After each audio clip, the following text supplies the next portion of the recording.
Kasabwat nga ba itong si JB Ejercito sa impeachment ni Vice President Sara? Yan po yung ating pag-uusapan at kung kayo po ay bago lang, huwag kalimutan i-like ang video natin.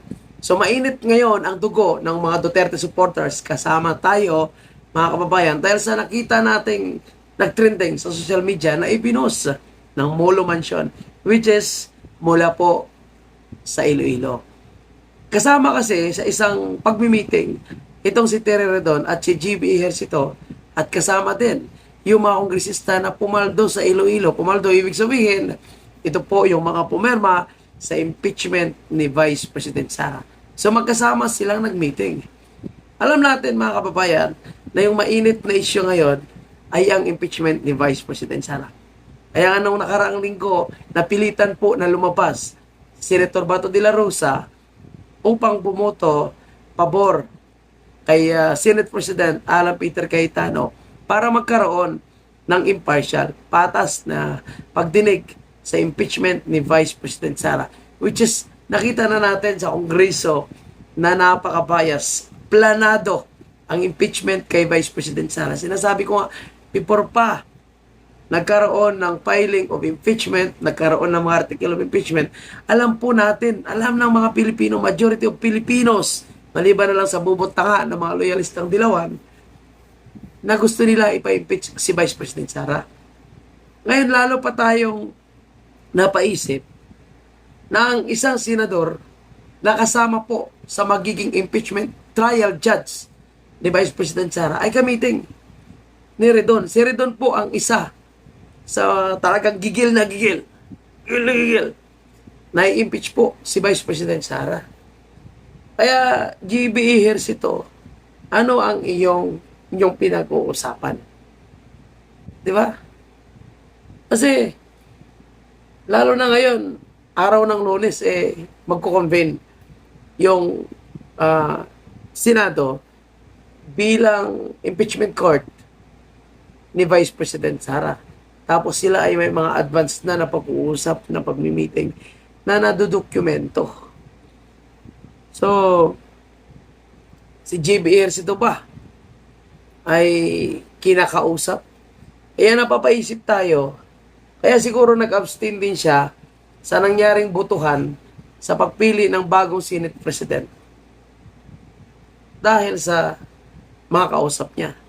And ngayon, balibalita naman, mga kababayan natin na siya daw po ay lilipat sa majority.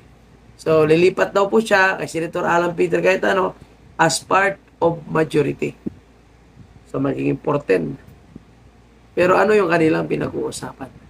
Which is siguro, kailangan natin marinig mula po kay Senator GB Ejercito.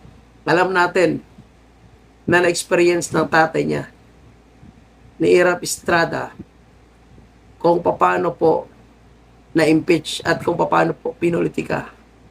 And now, Jingo Estrada na galit sa impeachment. Galit na magkaroon ng impeachment dahil may masama nga po siyang experience.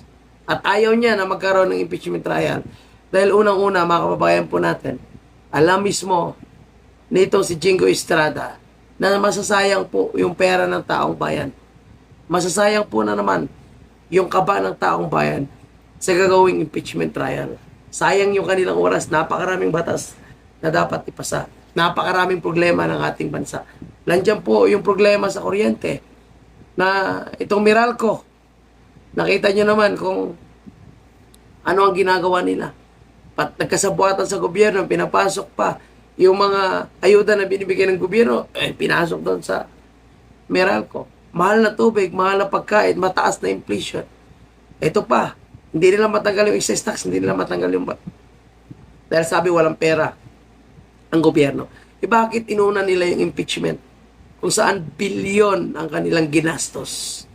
Baliban pa sa mga ibinigay di umano sa mga kongresista. Kongresistang pumaldo. At hindi nila madinayan, mga kabayan po natin. Dahil marami nga yung nakakaalam na kung magkano ang bigayan sa mga pumirma sa impeachment ni Vice President Sara. Senator GB Ejercito Estrada Ito na po yung pagkakataon nyo. Sana po magpaliwanag po kayo sagutin sa publiko nyo kung ano ang inyong pinag-uusapan. Huwag maging traidor. Dahil tandaan natin, no? Hindi sa lahat na oras ay nasa inyo po yung pagkakataon. May araw ng paniningil at may araw ng pagbayad. Kaya, alam mo, titingnan na ng taong bayan yung mga galaw nyo eh. Diba? Kaya, mag-ingat din kayo. Dahil sa huli, ang taong bayan pa rin yung maghuhusga sa mga kagaya nyo. Kung pera-pera lang yung habol nyo sa sinasabi nyo, gusto nyong patas na investigasyon, pananagutan. Mag-ingat po kayo. JB, pagpaliwanag ka dito, galit na rin yung mga DDS nung makita po yung picture na ito. Yan lang po yung ating update. Maraming salamat. Marami pa tayong pag-uusapan. At huwag kalimutang i-like ang video nito. God bless sa atin lahat.